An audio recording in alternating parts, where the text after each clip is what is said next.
Look at an old painting. Not a portrait, not a battle scene, a landscape. Something painted 3, 4, maybe 500 years ago. Set it in front of you and give it a moment. At first glance, it feels familiar. There are trees standing at the edge of a field. There are hills rolling into the distance. There's water, a river, a lake, a quiet stretch of sea. And above all of it, there is sky. It feels like a world you recognize. A world that existed before you, but one that still makes sense to you. The basic elements are all there, arranged in a way that feels natural and readable. You have seen hills like those. You have seen water catch light in that particular way. Nothing about it seems strange, not at first, but spend a little more time with it. Look past the trees and the hills and the figures, if there are any. Let your attention move upward, toward the upper portion of the canvas, toward the sky itself. And that is when something begins to shift, quietly, without announcing itself. The sky doesn't look quite right. It is not wrong in a way that is easy to name. It is not painted upside down. The clouds are still clouds. The light is still light. Nothing has been placed where it obviously does not belong. And yet, something about it sits slightly outside of what feels normal. There is a quality to it that is difficult to pin down immediately, and that difficulty is part of what makes it worth paying attention to. The colors are one part of it. They occupy a range that feels slightly displaced, not wrong exactly, but unfamiliar in a way that lingers. The blues are not quite the blues of a clear afternoon sky. The whites carry a weight that modern clouds don't typically carry. The warm tones near the horizon sit in a position that doesn't map cleanly onto what we would expect from a normal sunrise or sunset. They are close, but they are not quite the same. The light is another part. In a well-crafted landscape, the direction and quality of light usually tells you something about the time of day and the time of year. A winter afternoon has a different light than a summer morning. A painter who understands light will encode that information into the work, sometimes consciously, sometimes simply through careful observation of the world they lived in. But in many old landscapes, the light behaves in ways that are slightly inconsistent with the season or the hour the painting appears to be depicting. It falls at an angle that doesn't fully match. It illuminates surfaces in a pattern that raises small questions. Nothing dramatic, but something that doesn't entirely add up. And then there are the clouds, heavy in a way that feels distinct. Not storm clouds, not the loose, scattered clouds of a clear day. Something in between, a kind of atmospheric density that the painting seems to be treating as ordinary, as background, as simply the sky on a normal day in the world where the painter lived. At first, you might set this aside. Painters make choices. Every artist who has ever worked has brought their own vision to what they put on canvas.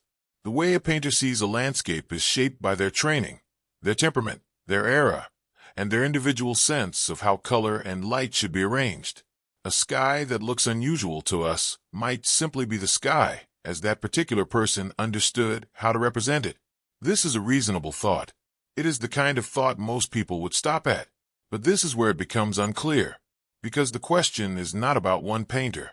It is not about one unusual sky in one unusual work from one unusual place. The question is about what happens when you step back and look at this not as an isolated case, but as a pattern. When you look at landscape paintings from different centuries, different countries, different artistic traditions, works that were made by people who had no contact with each other, who were trained in completely different ways, who lived in completely different parts of the world, and you find the same quality of sky appearing across all of them. That is a different kind of question. The same strange light, not identical, but recognizably similar in character. The same heavy atmosphere sitting over the land. The same unfamiliar quality in the upper portions of the painting. That sense that the sky being depicted is not quite the sky we know. A 14th century Chinese landscape and a 17th century Dutch painting and an 18th century work from the Indian subcontinent should not share atmospheric qualities. If those qualities are simply the product of local artistic tradition or individual style. And yet, when researchers have looked carefully across large collections of historical landscape work, this kind of cross-cultural similarity appears. It appears quietly. It is not announced. In most of these paintings, the sky is background. It is the space behind the subject, the environment that frames the land. The painters did not seem to be trying to draw attention to it. They painted it the way they painted it because one reasonable possibility suggests that is simply how the sky looked. This raises questions, and they are not small questions. The first and most immediate is whether this is simply a matter of shared artistic tradition. Techniques traveled. Trade routes carried not just goods but ideas, and among those ideas were methods of representation. It is possible that a way of painting sky, a particular palette, a particular approach to rendering atmosphere, spread across cultures over time and created the illusion of similarity where there was only borrowed convention. Some researchers argue for exactly this. The sky looks the same because painters learned from each other, directly or indirectly. But that explanation has limits, and those limits become more visible the further apart the examples are, geographically, chronologically, culturally. There are landscapes in this group of similar skies that come from traditions, with no documented contact. There are works separated by centuries, made in places that had no established exchange of artistic technique at the time. The tradition argument becomes more difficult to apply cleanly in those cases. The second possibility is that it is a matter of available materials. Painters worked with what existed. Pigments were made from minerals, from plants, from materials that were limited by geography and period. If painters across different eras were working with similar color ranges, not by choice, but by constraint, then the resulting skies might naturally resemble each other simply because the palette was never wide enough to produce something dramatically different. This is also a reasonable argument, and it explains some of the tonal similarity, but it doesn't fully make sense as a complete answer. The similarity in old landscape skies is not only about color, it is about the quality of light, about the behavior of atmosphere, about what the sky seems to be doing in these paintings, how dense it appears, how weighted, how it interacts with the land beneath it. Those qualities go beyond pigment selection. They point toward observation. They point toward painters rendering what they actually saw when they looked up. And this is where the explanation becomes difficult. Because if these painters, separated by distance, by culture, by century, were all independently observing and recording a sky that looked significantly different from the sky we see today, then the question shifts entirely. It is no longer a question about art. It becomes a question about the sky itself, about whether the atmosphere above the earth looked meaningfully different during those centuries, about what could have caused that difference, about whether what we are looking at in these old paintings is not artistic convention or material limitation, but documentation. Not intentional documentation, perhaps. These painters were not scientists. They were not trying to record atmospheric data for future generations. They were painting what they saw, the way every painter does. But if what they saw was genuinely different from what we see, if the sky of the 15th century or the 16th or the 17th carried qualities that are no longer present, then these paintings become something more than art objects. They become a kind of visual archive of conditions that no longer exist. That is not a conclusion. It is a possibility, and it is not a possibility that has been confirmed or dismissed. Some researchers take this line of thinking seriously. They point to the atmospheric evidence embedded in these images, the specific qualities of diffusion, the particular distribution of light, the density of the depicted air, and they argue that these features are consistent with an atmosphere that contained more particulate matter than our own, or that scattered light differently, or that was altered by events we have not fully catalogued. Others disagree. They return to the arguments of tradition and material limitation and individual artistic interpretation, and they find those arguments sufficient. What is interesting is that neither side has fully closed the question. The researchers who lean toward atmospheric explanation cannot point to a single confirmed historical event that accounts for all the examples across all the centuries.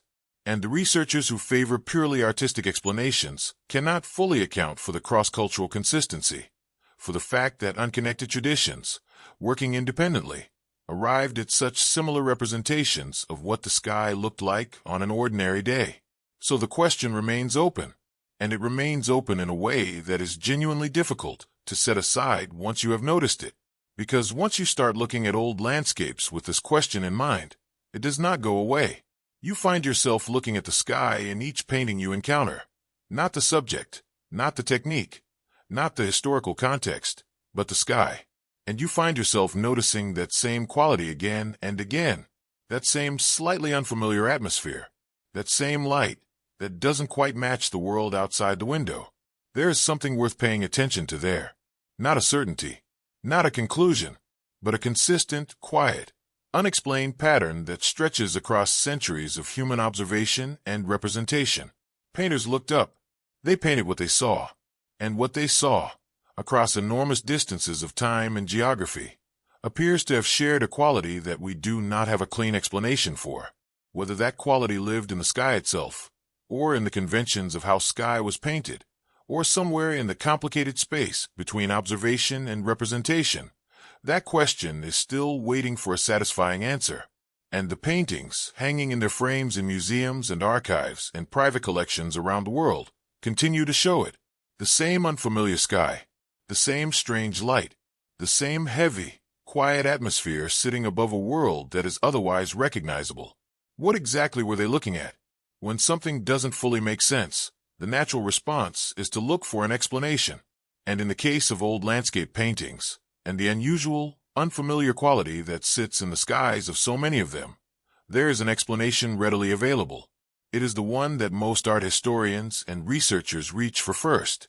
It is the accepted version of events, and when you first encounter it, it sounds entirely reasonable. It sounds like it should be enough.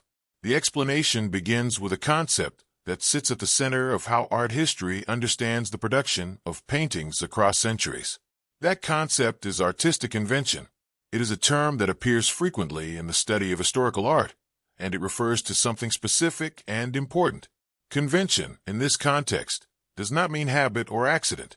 It means a shared system of visual rules, an agreed-upon set of practices that governed how painters, within a given tradition, were expected to represent the world. These rules covered everything from how figures were proportioned, to how light was shown falling across a surface, to how the sky above a landscape should be rendered. Convention was the framework within which a trained painter worked, and it was not optional. To work outside convention without sufficient mastery was to mark oneself as unskilled. To work within it was to demonstrate competence, refinement, and belonging to a recognized tradition. This system of convention was transmitted through a specific and well-documented process. Painters were trained within workshops or academies, usually beginning their education at a young age. A student would enter the studio of a master painter and spend years learning not only the physical techniques of handling brushes and preparing surfaces and mixing colors, but also the visual language of the tradition. They would study the master's works. They would copy established paintings as a method of learning. They would absorb, through years of close observation and guided practice, a set of expectations about how the world should look when rendered in paint. And among those expectations was a set of ideas about how sky should be represented, what colors it should contain, how light should move through it, what qualities it should carry to be considered well painted within the standards of that tradition. These conventions were then passed forward. The student became a master. The master trained new students. The visual language moved through time, from generation to generation, carrying its established rules about sky and atmosphere along with everything else. This is why, the argument goes, paintings from the same tradition and period tend to share certain sky qualities, not because the painters were all looking at the same sky on the same day, but because they had all been taught the same way to represent sky, the same palette, the same light behavior, the same atmospheric tone. The sky in the painting reflects the convention more than it reflects the actual conditions on the day the work was made. Within European painting, this process produced some very specific and identifiable sky conventions. Golden and warm tones near the horizon became standard elements of a well-rendered landscape sky. This warmth near the horizon has some basis in the actual behavior of light. Sunlight does travel through more atmosphere near the horizon and does shift toward warmer wavelengths as a result. So the convention had an observational root, but it became a rule that was applied regardless of the specific conditions being depicted. A painter trained in this tradition would include golden horizon tones in an overcast winter landscape because that is what the tradition called for, not because the sky on that particular winter day actually showed those tones. Deep blue overhead was another standard element, and soft, diffused light filtering through layered clouds. a quality that suggests depth and atmosphere and was considered a mark of sophisticated sky rendering, appeared consistently across works from this tradition because it was taught as the correct approach, not because it was always directly observed. These were considered signs of skill. A painter who produced this kind of sky was demonstrating mastery of the established visual language. A painter whose sky lacked these qualities might be considered technically weaker, regardless of how accurately it reflected the actual sky they had observed. The skill in this framework lay in executing the convention well, not in departing from it in favor of more direct observation.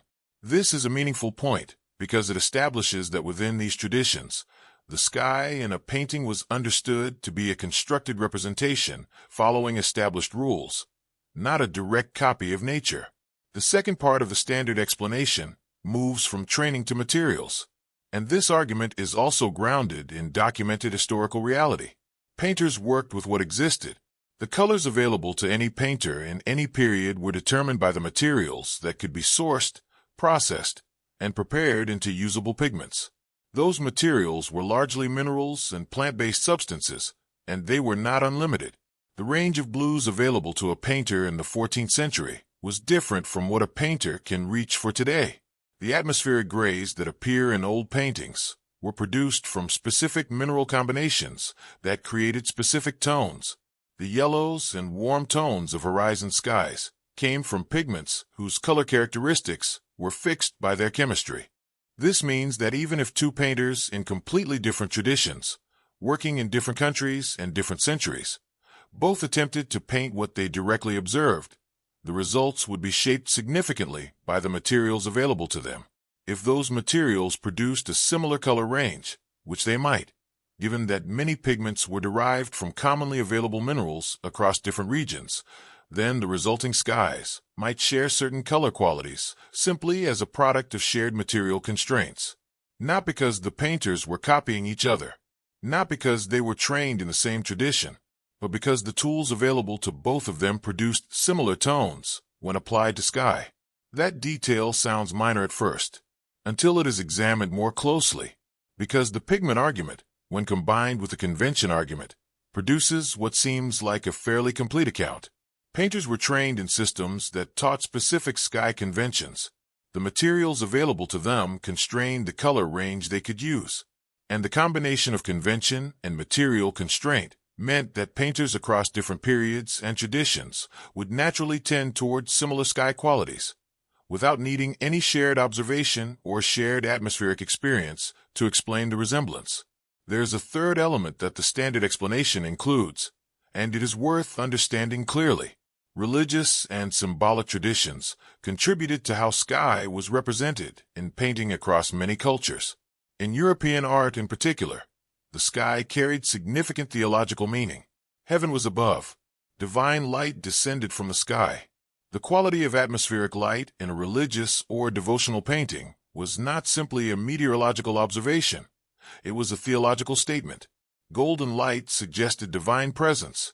A luminous, softly diffused atmosphere suggested the proximity of the sacred to the earthly. These associations were deeply embedded in the visual culture of the period. Painters working within this tradition were not free to simply represent the sky as it happened to look on a given day.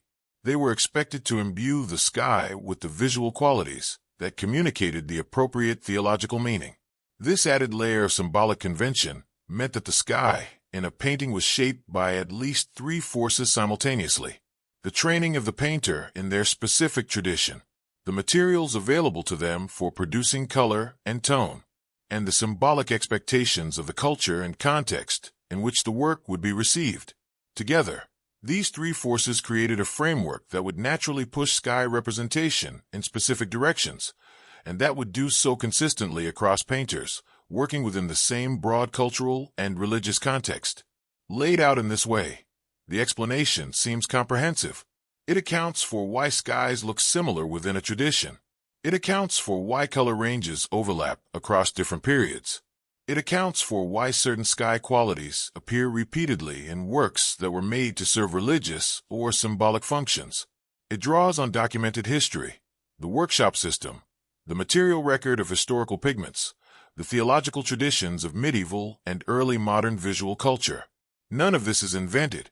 All of it is real and verifiable.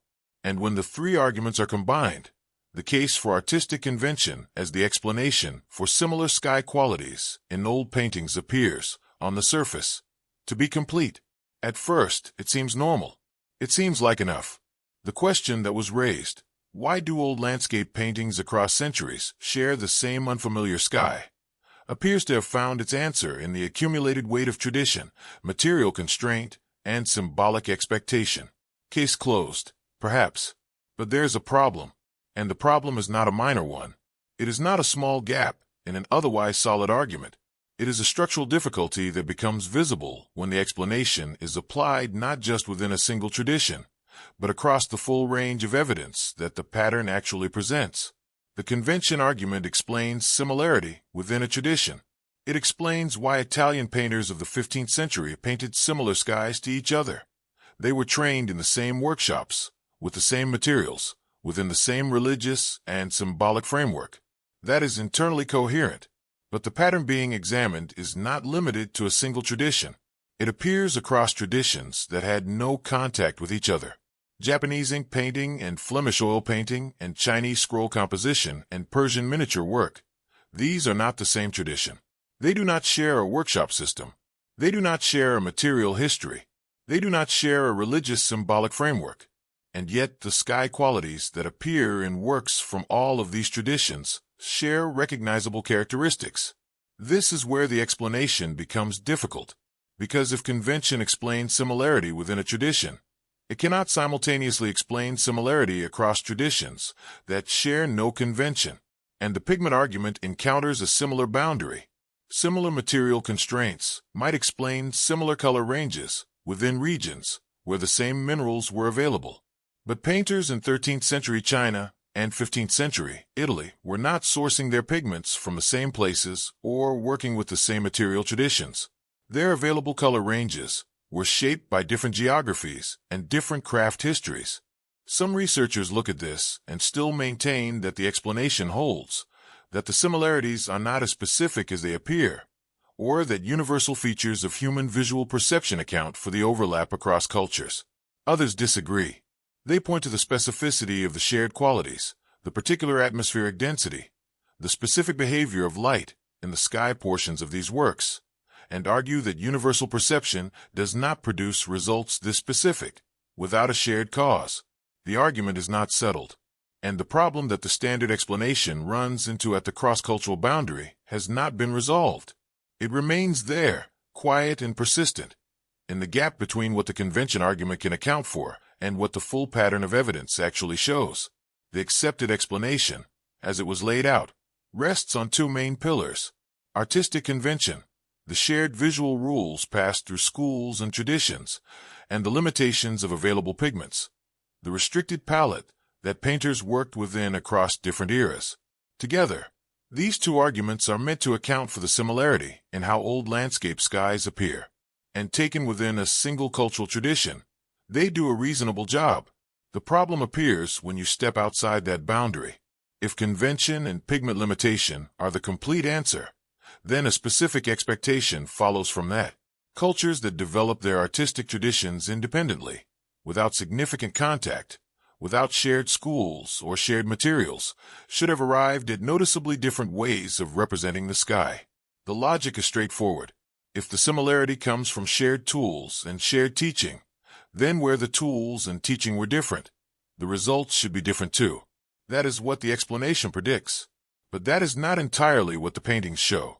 Take Japanese ink landscape, painting from the 14th and 15th centuries.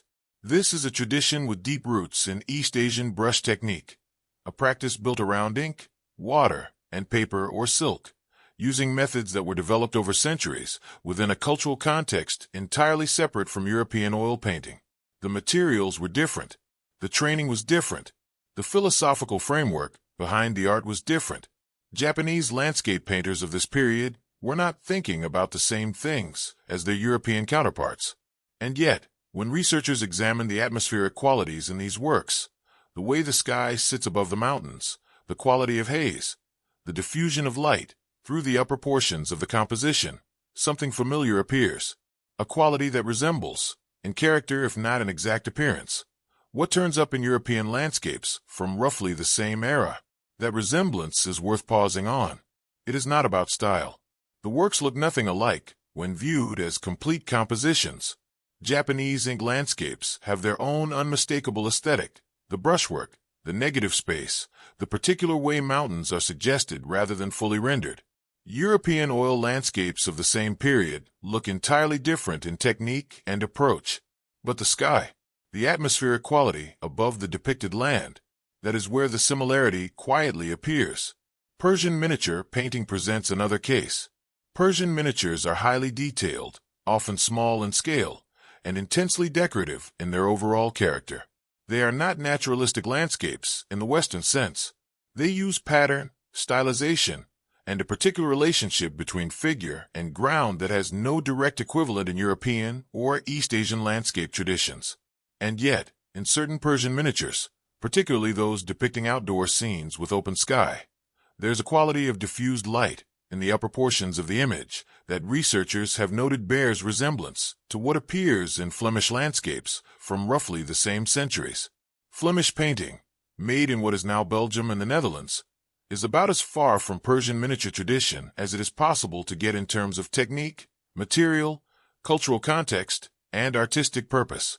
These are not cultures that were exchanging methods. There were no shared workshops, no common schools, no documented transfer of sky painting technique between Persia and Flanders in the 14th or 15th century.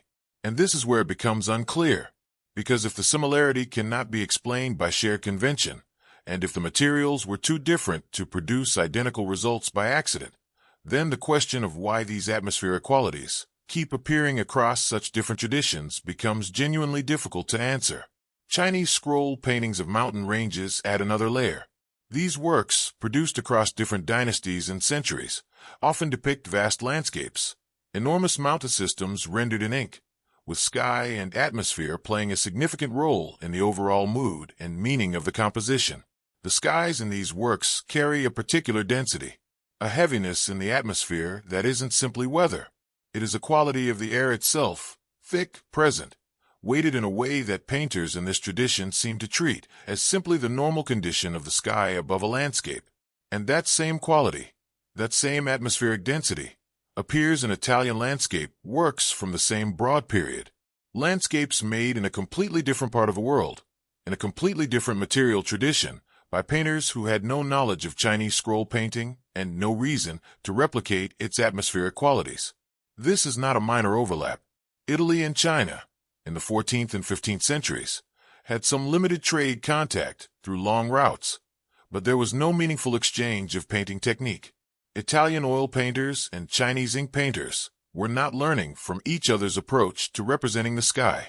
And yet the sky in both bodies of work share something that sits in the atmosphere, in the quality of the air above the land, that appears without apparent reason in both traditions. Some researchers look at this and say, coincidence. They argue that human perception of the sky is universal.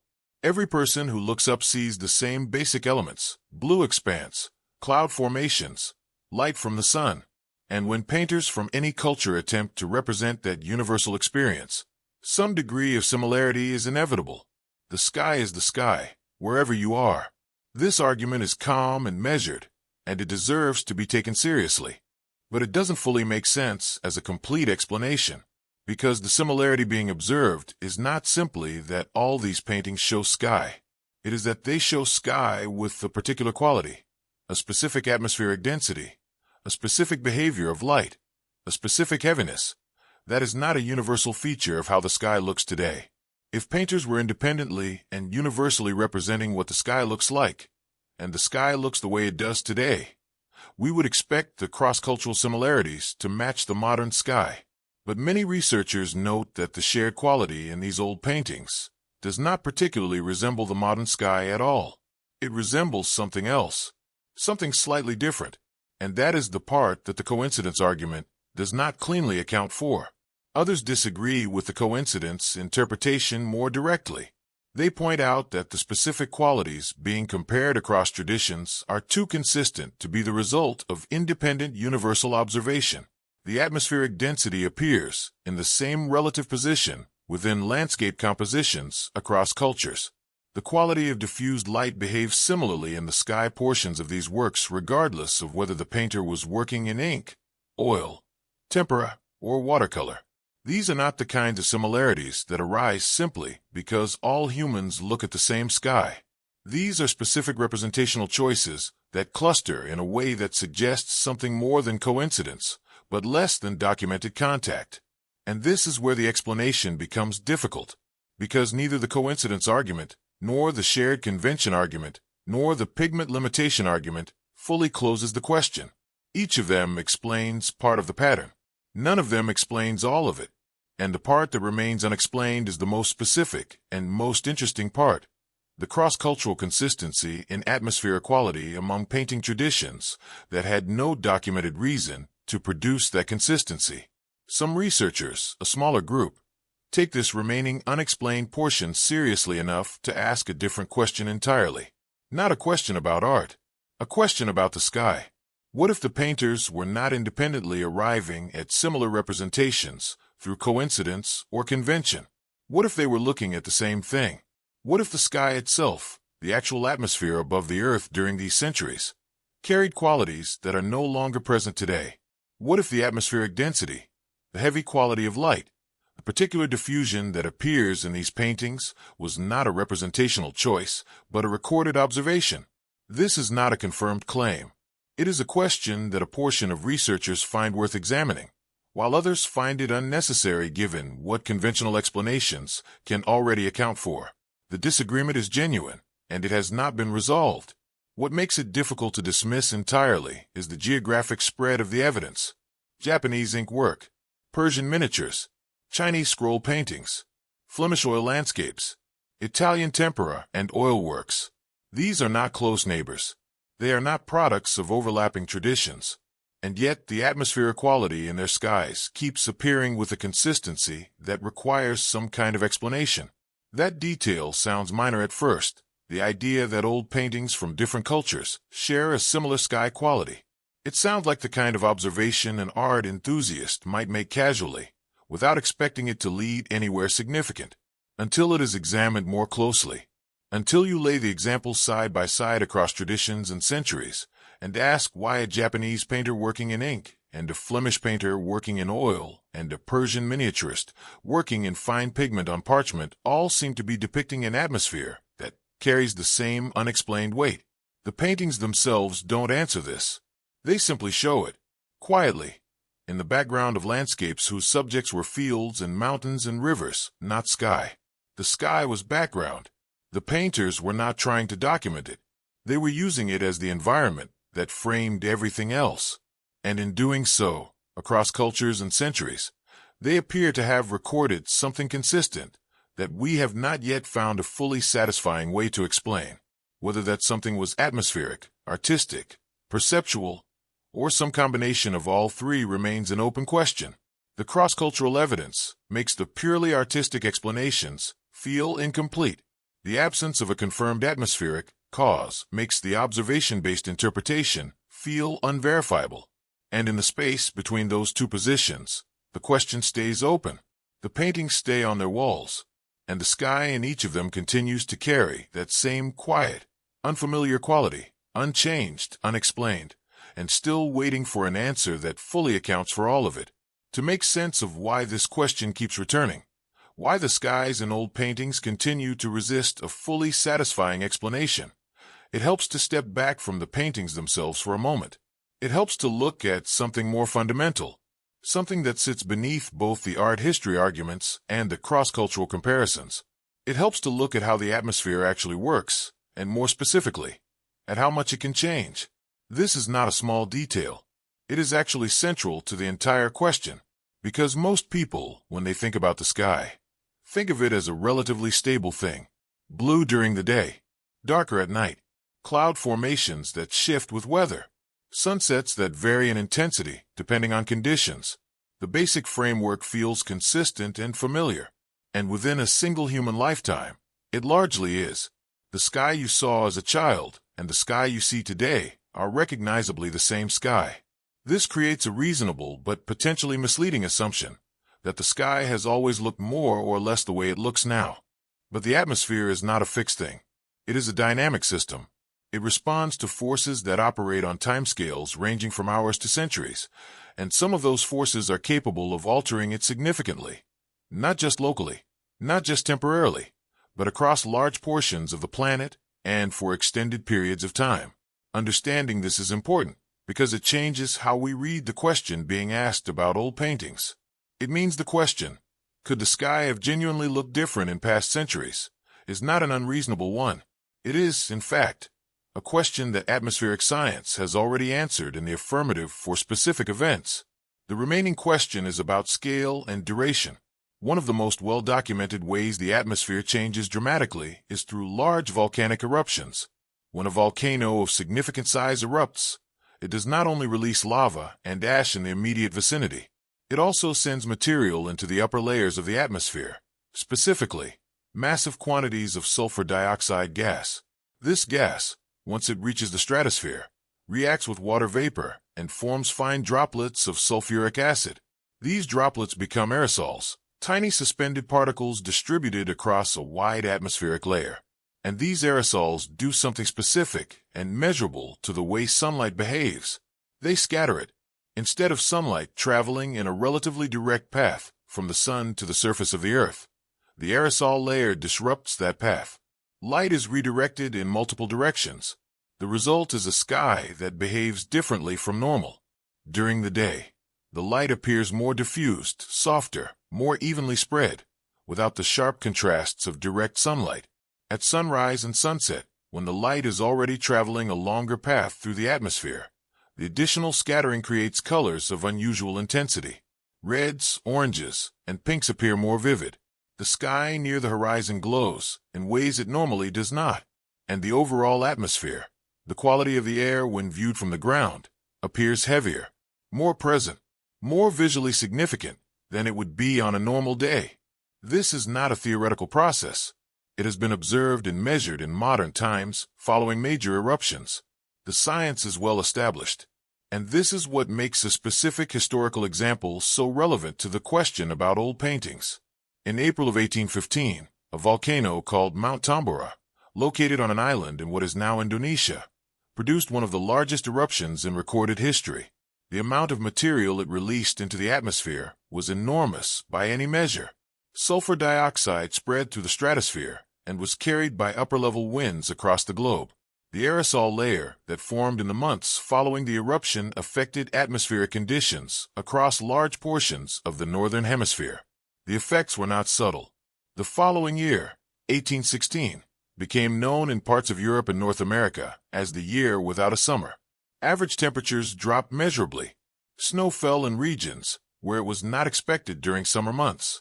Crops failed across significant agricultural areas. Harvests were poor. Food shortages followed in some regions. These are documented historical facts, recorded in government reports, agricultural records, and personal accounts from the period. The atmospheric disruption caused by Tambora was real, measurable, and wide in its reach, and the sky during this period looked different. Contemporary accounts describe unusual sunsets, more vivid, more colored, more prolonged than normal. The quality of light during the day was noted as softer, more diffused. The atmosphere carried a visible quality that observers found worth remarking on. This is where a particular name becomes relevant. J.M.W. Turner was an English painter who was active during exactly this period.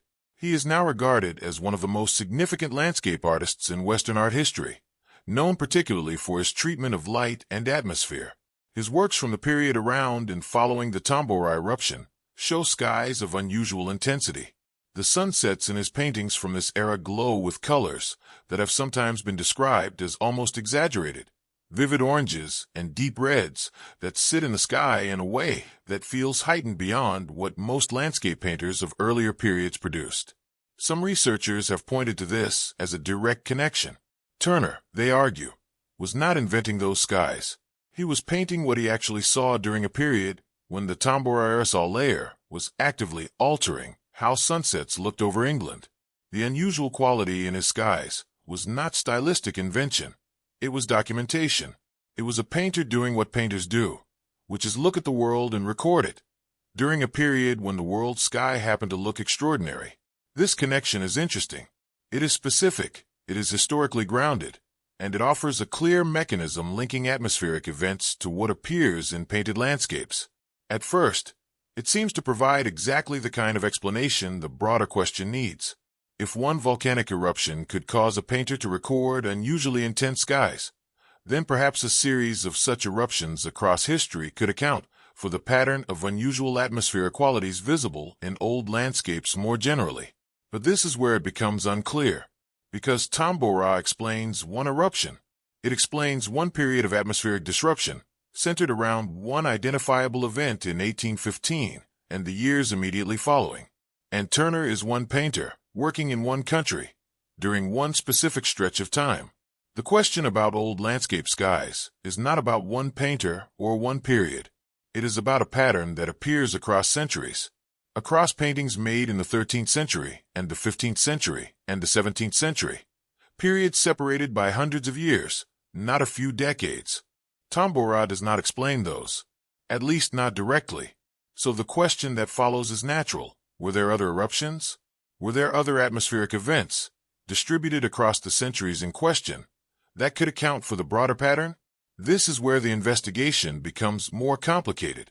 The historical volcanic record is incomplete. This is an acknowledged fact within the scientific community. We have reasonably good records of major eruptions from the last few centuries. Before that, the record becomes patchier. Large eruptions that occurred in the 13th or 14th century may not have been documented in ways that survive, particularly if they occurred in remote regions. Ice cores, cylinders of ancient ice extracted from polar regions, preserve chemical signals of past volcanic activity, including sulfur deposits that correspond to eruption events. And ice core data does suggest that the centuries in question experienced periods of elevated volcanic activity. There are spikes in the record. There are moments where the atmospheric aerosol load appears to have been higher than at other times. However, the timeline does not fully match.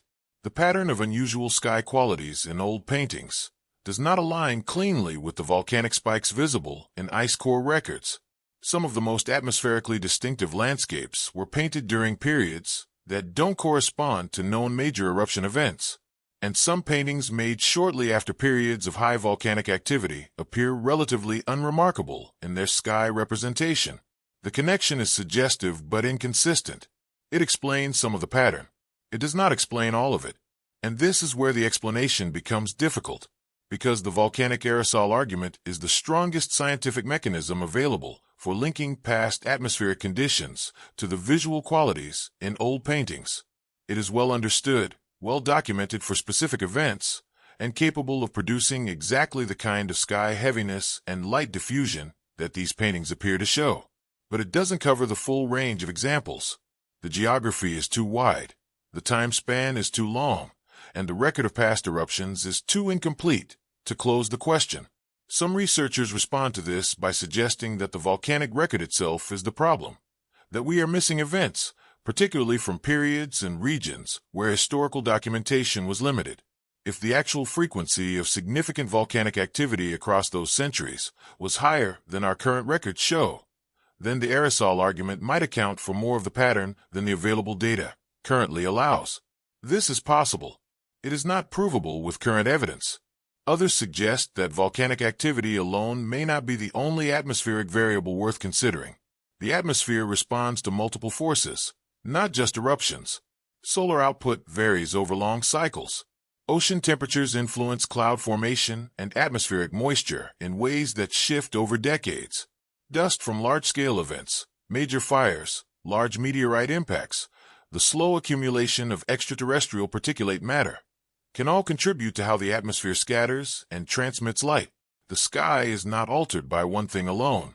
It is altered by a system, and modeling that system as it operated across multiple centuries, using evidence that is fragmentary by nature, is not a task that has been completed. That detail sounds minor at first, the idea that our atmospheric record from those centuries is incomplete, until it is examined more closely. because it means that when we ask whether the sky genuinely looked different during the centuries when these paintings were made, the honest answer is, we do not fully know. We know that it could have. We know that specific events like Tambora demonstrate the mechanism clearly. We know that the ice core record suggests elevated volcanic activity at certain points. But we do not have a complete, verified account of what the atmosphere looked like, year by year, across the full span of centuries represented in these paintings. The Tambora connection is real and it is useful. Turner skies are a genuine data point, but they are one point in a much larger and still incomplete picture.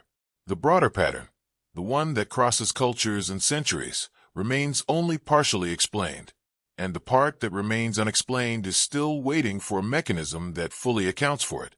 Every investigation reaches a point where the available explanation is tested more carefully, where the argument that seemed reasonable at a distance is examined up close, against the actual evidence, and where the fit between theory and fact is checked for accuracy. This is that point, and this is where the inconsistencies start to appear more clearly. The volcanic aerosol argument, as it was laid out, is built on a logical foundation. Large eruptions inject sulfur dioxide into the upper atmosphere. That sulfur dioxide forms aerosol layers. Those layers scatter sunlight differently and alter how the sky looks, heavier, more diffused, more vivid at the edges of the day. This process is scientifically documented and well understood, and the connection to painted skies follows naturally from it. If eruptions change how the sky looks, and painters painted what they saw, then paintings made during or shortly after major eruptions should reflect those changes. The skies in those works should carry the atmospheric qualities that aerosol loading produces. This is a testable idea, and some researchers have actually tried to test it. They approached the question methodically, taking a body of historically dated landscape paintings and comparing the atmospheric qualities visible in those works against the known record of volcanic activity across the same periods. The specific qualities they examined included the redness of skies in the paintings, the degree of light diffusion, and the overall heaviness of the depicted atmosphere. These are measurable in a rough but meaningful way, and the record of volcanic activity, while incomplete, does exist in the form of historical accounts, geological surveys, and the chemical record preserved in ice cores extracted from polar regions. The comparison produced results, and those results were, at first, encouraging for the volcanic explanation. There were clusters. Periods of known high volcanic activity appeared to coincide with groups of paintings showing unusually atmospheric, heavily diffused skies. The correlation was visible. It was not imaginary. In certain stretches of history, where the record indicates elevated aerosol activity in the atmosphere, the paintings from those same periods do tend toward the unfamiliar atmospheric qualities that have been noted throughout this investigation. For a moment, it seemed like the pieces were fitting together. The mechanism was established. The historical evidence pointed in the same direction, and the connection between eruption events and painted skies appeared to be holding. But the pattern doesn't hold cleanly. And this is the part that matters. When the comparison was extended beyond the strongest examples, the correlation began to weaken. It became inconsistent in ways that are difficult to set aside. Some of the most dramatically atmospheric skies in old landscape paintings, works where the sky carries the heaviest, most diffused, most visually unfamiliar qualities, appear in paintings that were created during periods with no recorded major eruption events, no known sulfur dioxide spike in the ice core record, no historical accounts of unusual atmospheric conditions in the region, just a painting with an unusually weighted sky, produced during what appears to have been a relatively quiet volcanic period. That is the first inconsistency, and it is significant, because if the volcanic mechanism is the explanation, it should be producing the effect consistently. A dramatically atmospheric painted sky without a corresponding atmospheric event is a data point that the explanation does not cleanly account for. The second inconsistency runs in the opposite direction. Some paintings created during or shortly after periods of documented high volcanic activity, periods where the aerosol record suggests the sky should have been noticeably altered, show relatively unremarkable skies. Clear, familiar, not particularly heavy or diffused. Paintings that, based on the volcanic theory, should reflect unusual atmospheric conditions, but don't appear to. The effect should be visible in the paintings from these periods. In some cases, it simply is not. This raises questions, not about the atmospheric science itself. The mechanism is real and documented, but about whether that mechanism is sufficient to explain the full pattern visible across old landscape paintings. Two kinds of mismatch have now appeared: unusual painted skies, without corresponding atmospheric events, and documented atmospheric events, without corresponding unusual painted skies. Both of these cut against a clean, direct correlation. The first possible explanation for these mismatches is the incompleteness of the historical volcanic record. This is a legitimate point, and it deserves to be taken seriously. The record of past volcanic eruptions is not comprehensive. It becomes increasingly incomplete the further back in history you go, particularly for eruptions that occurred in remote or sparsely documented regions. A significant eruption in a part of the world where written records were not kept, or where those records did not survive, would leave no historical account. It might leave a chemical trace in ice cores, but ice core resolution has limits. Distinguishing individual moderate eruptions from one another across centuries of compressed ice is not always possible with precision. So it is genuinely possible that some of the atmospheric sky qualities in old paintings correspond to eruptions that simply were not recorded and cannot currently be matched to a specific event. This is a reasonable response to the inconsistency, but it functions more as a gap filler than as an explanation. It says, the evidence might be there. We just can't see it yet. That is possible. It is not, however, the same as demonstrating that the evidence exists. And as a response to both types of mismatch simultaneously, it becomes less convincing. It can explain unusual painted skies without matching eruption records by suggesting the eruptions were simply unrecorded. But it has more difficulty explaining documented atmospheric events that did not appear to produce unusual skies in paintings from the same period. That direction of mismatch is harder to account for through missing records alone. And this is where the explanation becomes difficult, because if the volcanic record is complete enough to show correlations in some cases, it should be complete enough to show them in others. The selective nature of the correlation, appearing here, absent there, suggests that something beyond record incompleteness is contributing to the pattern. One alternative worth considering is the role of visual memory and inherited tradition in how painters represented the sky, even when they were working from direct observation. A painter does not begin a landscape with a completely blank perception. They bring with them years of training, accumulated experience, and an internalized sense of what a landscape sky should look like based on works they have studied. This means that even when a painter intends to copy what they see, what they produce is shaped by what they have been taught to see, what they remember seeing, and what visual conventions have established as the correct way to represent atmospheric conditions. If a particular style of sky representation, heavy, diffused, weighted with a particular quality of light, became established in a painting tradition during a period of genuine atmospheric disruption, that style could persist long after the atmospheric conditions that originally produced it had cleared. Painters trained in that tradition would learn to paint sky the way their masters painted it, without necessarily asking whether the atmospheric conditions still matched.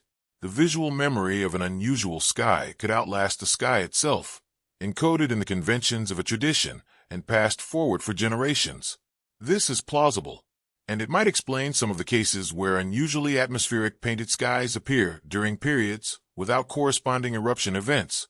The tradition carried a visual inheritance from an earlier period of genuine disruption and continued producing similar skies out of learned habit rather than current observation. That detail sounds minor at first, until it is examined more closely, because if this is true, it means the relationship between painted skies and actual atmospheric conditions is more complicated and more indirect than the direct correlation argument assumes. It means painted skies might be reflecting multiple things simultaneously: some current observation, some inherited convention, some visual memory of conditions that no longer exist at the time of painting. Separating these threads across works that are centuries old is not straightforward, but this explanation also has a limit. It works reasonably well within a single tradition, explaining how a visual style established in one period persists into later periods through teaching and convention. It works less well across the cross-cultural comparisons that were examined earlier. If unconnected traditions, Japanese, Persian, Italian, Flemish, independently developed atmospherically similar sky representations without contact with each other, then the visual memory argument cannot fully explain all of them. Each tradition would need its own moment of atmospheric disruption that seeded its particular sky convention, and those moments would need to have occurred in ways that produced similar visual results across very different artistic systems. That is possible, but it multiplies the required explanations considerably. So 3 possibilities now sit alongside each other, none of them fully satisfying on its own. The volcanic record may be incomplete, concealing eruption events that would explain the mismatch. Visual tradition and memory may have carried atmospheric sky styles forward beyond the conditions that originally produced them.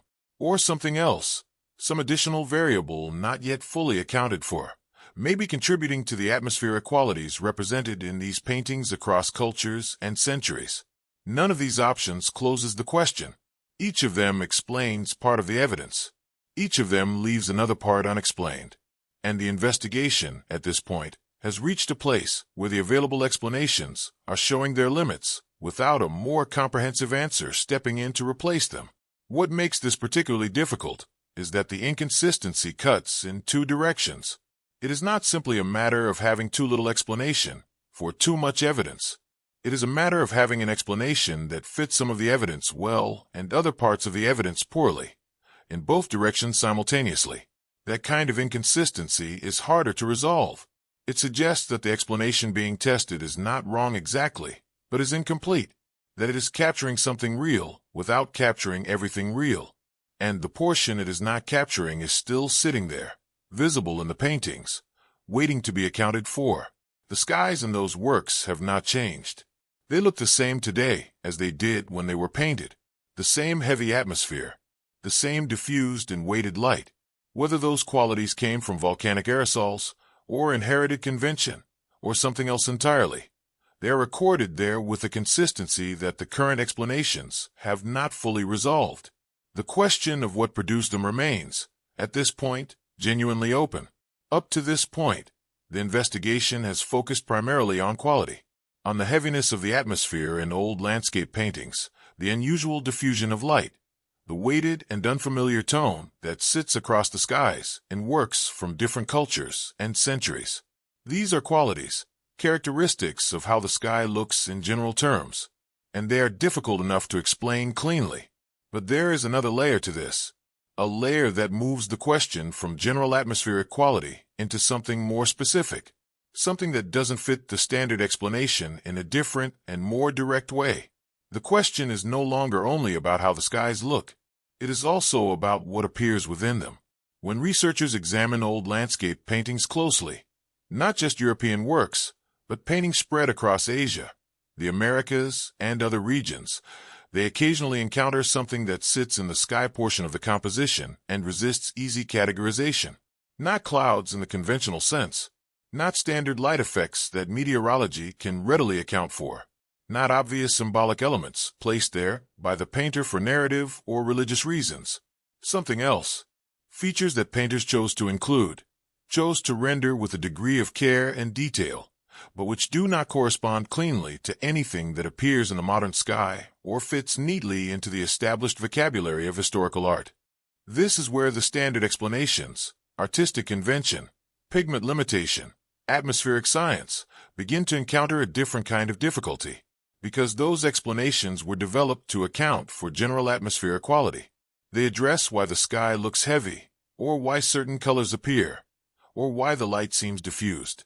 They are less equipped to handle specific features, specific objects or formations that a painter included deliberately, with visible attention, without the kind of contextual framing that would explain their presence as symbol or story. One category of features that researchers have pointed to involves circular formations. In a number of Renaissance paintings, works produced primarily in Europe between roughly the 14th and 17th centuries, there appear in the sky, particularly in the upper portions of the composition, shapes that are soft, rounded, and carry a quality of light that distinguishes them from the surrounding atmosphere. These shapes are not labeled. They are not accompanied by text or inscription that would explain what they represent. They are not positioned in the composition in the way that recognized symbolic elements typically are. A halo in a religious painting sits around the head of a figure. Divine rays of light descend from a specific source point and illuminate a scene in a way that is clearly connected to the narrative content of the work. These circular formations are different. They sit in the sky as part of the background environment. They appear to be part of the depicted world, rather than a symbolic overlay placed on top of it. Art historians examining these features have proposed several explanations. One is that they are stylized sun depictions, the painter's way of representing the solar disk within the sky. But this runs into problems. In paintings where these formations appear, the sun is often depicted separately, or implied through the direction of light and shadow. The circular formations appear in addition to, not instead of, the implied sun. Another explanation is that they are decorative elements, compositional choices made to fill the sky with visual interest. But this also sits uneasily with the evidence. Painters of the Renaissance tradition were highly trained in compositional discipline. They did not typically add sky elements without purpose. Every significant element in a well-executed Renaissance painting tends to serve the composition, the narrative, or the symbolic program of the work in a traceable way. These formations do not clearly serve any of those functions. And this is where the explanation starts to weaken, because artistic convention, as an argument, works by pointing to established visual traditions. It says, painters included this because they were trained to include it, because their masters did the same, because it was part of the visual language of their school and period. But for convention to explain a specific feature, that feature needs to appear consistently within a tradition, with a recognizable and documented meaning that was passed from teacher to student. These circular formations do not have that. They appear in some works and not others. They lack a standardized meaning that art historians can point to, and they are not well represented in the theoretical or instructional literature of the periods in question. A different category of unexplained features involves the behavior of light itself, specifically, its direction and apparent source. In a well-constructed landscape painting, light behaves according to logical rules. It comes from a single primary source, usually the sun positioned somewhere beyond the frame of the image, and it illuminates the landscape consistently, casting shadows in one direction, highlighting surfaces that face the light source, creating a coherent pattern that allows the viewer to intuitively understand where the light is coming from. This is basic to how naturalistic painting works, and trained painters of every tradition understood and applied these rules. But in several old landscape paintings, examined across different centuries and different cultural traditions, the light does not behave in this way. It appears to come from more than one source, or it appears to come from a source positioned in a location that does not correspond to where the sun should logically be given the apparent time of day depicted in the painting.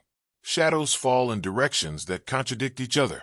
Surfaces are illuminated from angles that a single sun, in its normal position, could not produce. The light in the painting, when examined carefully against the rules that the painter clearly understood, simply does not add up.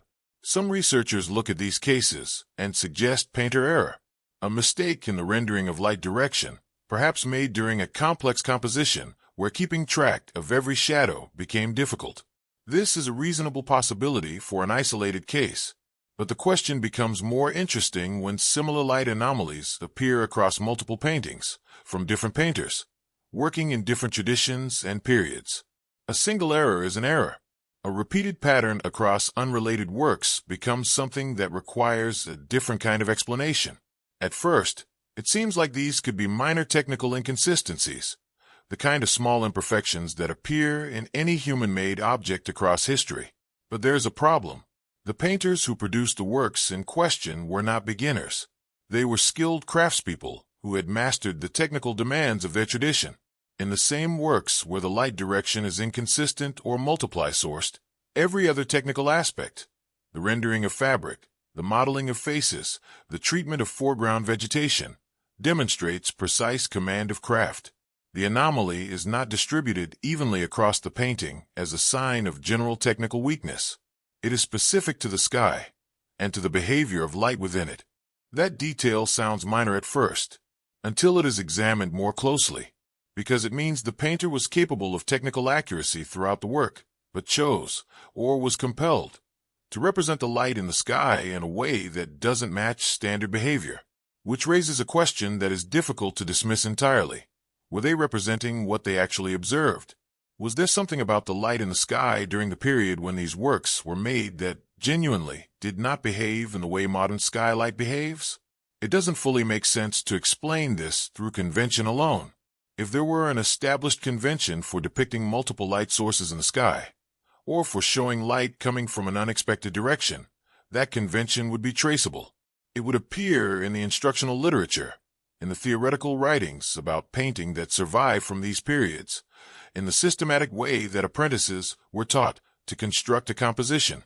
But this specific feature, anomalous light direction in the sky, is not a documented part of any established teaching tradition.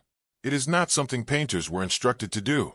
It simply appears in certain works, without explanation, and without the framing that conventional symbolic or decorative elements typically carry. Some researchers who have studied these features argue that they are best understood as honest representations of things actually seen. Not inventions, not errors, not symbols, but observations. A painter, trained to record what they see with care and accuracy, encountering something in the sky that does not match the normal vocabulary of cloud and light, and including it in the work the way they would include any other observed feature of the landscape. This is not a dramatic claim. It is actually the most conservative interpretation available, that painters painted what they saw. The question it opens, however, is significant. If they were painting what they saw, what were they seeing? Some researchers disagree with this interpretation. They prefer to attribute these features to symbolic intention that has simply not been decoded correctly, to religious or cosmological meanings that made sense to the painter and their original audience, but have become opaque to modern viewers. This is also a reasonable position. Much of the symbolic content in Renaissance and pre-modern painting is genuinely complex and not fully understood by contemporary researchers. It is possible that these formations and light anomalies carried specific meanings within their original cultural context that are no longer accessible. But this response has its own difficulty. For symbolic content to serve its purpose in a painting, it needs to be communicable to its audience. It needs to belong to a shared visual language that viewers of the period could read. And for it to belong to that shared language, there should be some trace of it, in written sources, in theological texts, in the wider body of work from the same tradition. The absence of such traces does not make the symbolic interpretation impossible, but it does make it harder to sustain with confidence. So the question of what these features are, these circular formations, these anomalously sourced lights, these sky elements that painters rendered with care but without explanation, remains genuinely open. The available interpretations each account for some aspect of the evidence. None of them accounts for all of it, and the paintings themselves offer no clarification. They simply show what they show. Sky features that are specific enough to rule out general atmospheric quality as the only issue, but ambiguous enough to resist a definitive identification. What is clear is that the standard explanation, artistic convention, shared training, symbolic tradition, does not comfortably accommodate features that painters included without documented reason, without consistent symbolic meaning, and without the kind of technical error that would explain their presence as simple mistake. Something was being represented. The investigation has not yet found a fully satisfying account of what that something was. And the paintings, as always, continue to hold the question without answering it.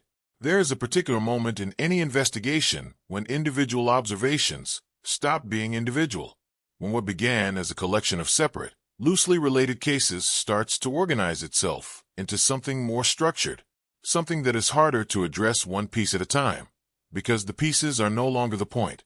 The pattern is the point. And this investigation has reached that moment. The more carefully you look at old landscape paintings across history, the more a specific pattern becomes visible. Not a pattern in style, or subject matter, or compositional choice. A pattern in the sky, in what the sky looks like, and more specifically, in the way certain qualities of the depicted sky keep reappearing, across centuries, across continents, across artistic traditions that developed independently of one another and had no documented reason to arrive at the same visual conclusions. This pattern is not dramatic in the way it presents itself. It does not announce itself loudly. It sits in the background of these works, in the portion of the canvas that most viewers pass over on their way to the subject of the painting. But when it is examined directly, and when the examples are placed alongside each other from different cultures and periods, the repetition becomes difficult to attribute to coincidence or independent stylistic choice. Consider what is actually being observed. In landscape paintings from 13th century China, certain sky qualities appear that researchers have found difficult to account for through local artistic convention alone. The haziness near the horizon in these works is one example. In Chinese ink landscape painting, atmospheric perspective, the technique of making distant objects lighter and less defined to suggest depth, is a well-understood and widely used device.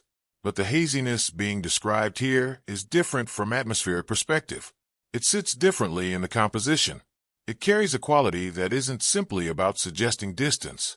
It appears more like a genuine atmospheric condition, a state of the air itself, than a technical device for creating depth.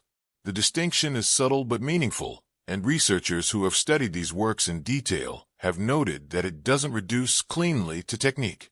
Move forward 2 centuries and shift to Italy. Landscape painting in 15th century Italy was developing rapidly as a genre, and the painters of this period were highly attentive to natural observation.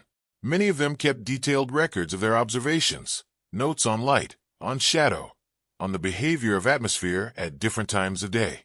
They were, in a meaningful sense, scientific observers of the natural world as well as artists. And yet in the sky portions of their landscape works, a warmth appears in the upper sky, not near the horizon where warm tones are expected as a function of how sunlight travels through atmosphere, but higher up, where the sky should by normal behavior be cooler and bluer. This warmth doesn't follow the logic of normal light behavior. It appears without a clear technical or meteorological explanation, and it appears across multiple painters working in the same period and region, not as one painter's individual choice, but as a shared characteristic of how the Italian sky looked, or was represented, during those decades. Move again, this time northward and forward in time, to 17th century Holland. Dutch landscape painting of this period is arguably the most naturalistic landscape tradition in Western art history up to that point. Dutch painters of the 17th century were intensely focused on accurate observation. They studied the sky with particular care, clouds, light, weather, the behavior of atmosphere over flat land and open water. Their skies are often cited by historians as the most carefully observed and accurately rendered in pre-modern painting. And yet even here, among painters whose entire commitment was to depicting what they actually saw, certain sky qualities appear that don't fully correspond to what a modern observer standing in the same Dutch landscape under ordinary conditions would see. A density in the atmosphere, a particular weight to the sky that modern skies, even overcast ones, don't typically reproduce in the same way. And then 18th century Japan, a tradition working in a completely different material and aesthetic framework. Ink, brush, paper, a philosophical approach to landscape that emphasizes suggestion over literal representation. A tradition with no meaningful artistic contact with Dutch or Italian painting. A tradition that arrived at its landscape conventions through entirely independent development over centuries. And yet in the sky portions of Japanese landscape work from this period, some of the same qualities appear. The haziness, the density, the sense that the atmosphere above the depicted land carries a weight and a presence that the modern sky does not typically offer. These are 4 examples from 4 different centuries, for different cultures, and 4 entirely different artistic traditions. The span runs from the 13th to the 18th century, 500 years of human landscape painting across the globe. And across that span, certain sky characteristics keep appearing. Not identical, not copied, but recognizably similar in character. Similar enough that researchers examining these works across traditions have noted the overlap and found it difficult to explain through the standard available arguments. Individual cases can always be addressed on their own terms. This is true, and it is important to acknowledge. When a single painting shows an unusual sky quality, there are always possible explanations available. A painter experimenting with technique. A tradition that happened to favor warm tones for aesthetic reasons unrelated to observation. A work made from memory or imagination rather than direct observation of the natural world. A symbolic program that called for a particular atmospheric treatment. These case-by-case explanations are legitimate. They apply to individual instances, and they allow the standard explanations to remain intact for any single example presented in isolation. But this is where it becomes unclear, because the question is not about individual cases. It is about the pattern, and the case-by-case explanations, when applied to a cross-cultural pattern that spans 5 centuries and multiple independent traditions, start to feel insufficient. Not wrong exactly. Any one of them might be correct for any specific painting, but insufficient as an account of why the same unexplained characteristics keep appearing across contexts, where the case-by-case explanations should be producing different results. If one tradition favored warm tones for aesthetic reasons, a different tradition with different aesthetics should not independently arrive at the same warmth. If one painter was experimenting, a painter working in a different country 2 centuries later with no knowledge of that experiment should not be producing a similar result. Some researchers have paid close attention to this specific problem, the problem of cross-cultural consistency, and they have used a particular word to describe it. The word is consistent, and they mean it not as a reassurance, but as a challenge. A consistent cross-cultural pattern, they argue, requires a consistent cause. If the same sky characteristics appear independently across unconnected traditions, then something must account for that independence, producing similar results. There are limited options for what that something could be. One option is a universal human perceptual tendency, the idea that all human beings, regardless of culture or training, tend to represent the sky in similar ways, because human visual perception is fundamentally the same across populations. We all have the same eyes, the same visual processing system, and the same basic relationship to light and atmosphere. Perhaps, this argument goes, certain sky qualities are simply what human beings naturally produce when they attempt to represent sky in visual art, regardless of their specific tradition. Some researchers find this plausible. Others disagree. They point out that the sky qualities being discussed are not the most natural or default representation of sky. They are specific, somewhat unusual, and carry characteristics that don't match what most people see when they look up on an ordinary day. A universal perceptual tendency should produce results that resemble the ordinary sky.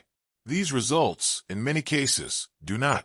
The other option is a shared visual experience, not shared through cultural contact or artistic exchange, but shared because the thing being observed, the sky itself, was genuinely the same for all of these painters. Not similar in the way that all skies share basic elements, but similar in a specific way. Similar in the particular qualities that keep appearing in these works, the haziness, the warmth in unexpected places, the density of atmosphere, the weight of the depicted sky. If the sky during these centuries carried those qualities as actual atmospheric conditions, then painters across different cultures, independently observing and recording what they saw, would independently produce similar representations, not because they were copying each other, because they were all looking at the same sky. And this is where the explanation becomes difficult, because accepting this possibility means accepting that the sky, the actual atmosphere above the earth, was different during these centuries in ways that left a consistent visual signature across 500 years of human painting. That is a significant claim. It is not supported by a single confirmed cause. It is not contradicted by the available evidence either, because the atmospheric record for these periods is incomplete in ways that have already been established. It sits in a space where it cannot be fully confirmed and cannot be fully dismissed. That detail sounds minor at first, the idea that the pattern might reflect a shared atmospheric experience rather than shared artistic convention, until it is examined more closely. Because if true, it means these paintings are not primarily art objects in the context of this investigation. They are records, imperfect, incomplete, filtered through individual skill and cultural tradition, but records nonetheless. Records of a sky that look different. Records made by people who were not trying to document the sky for future investigators, who were simply painting what they saw, in the way that painters do. And if that is what these works are, then the question they pose is no longer about art history or atmospheric science in isolation. It becomes a question about history itself, about what the world above human civilization looked like during these centuries, about what conditions existed in the atmosphere that are no longer present, about what disappeared from the sky between then and now, and why. The pattern is consistent. The researchers who use that word as a problem are pointing at something real. A consistent cross-cultural atmospheric representation across unconnected painting traditions is not what the standard explanations predict. It is not what coincidence comfortably produces. It is something that requires a cause. And the cause, at this point in the investigation, has not been identified with any certainty. The pattern is visible. Its origin remains open. Until this point, the evidence has come primarily from paintings, from the visual record the human beings left behind, landscapes rendered in ink and oil and pigment, skies captured in brushwork across centuries and cultures. That evidence is significant, and the pattern it reveals is difficult to explain away entirely. But paintings have a limitation that is worth acknowledging directly. They are interpretive objects. A painter sees the world and then makes decisions about color, about emphasis, about what to include and how to render it. Those decisions are shaped by training, by tradition, by the materials available, and by the individual vision of the person holding the brush. Even when a painter intends to copy nature faithfully, what they produce is a filtered version of what they observed. This means that using paintings as evidence for what the sky actually looked like requires a degree of caution. The pattern across old landscapes is notable and worth investigating. But painting alone cannot settle the question. What would strengthen the case considerably is evidence from a different kind of source, one less filtered by artistic convention, less shaped by training and tradition, less dependent on the interpretive choices of a single observer working within a specific cultural framework. That evidence exists. And this is where the question expands considerably.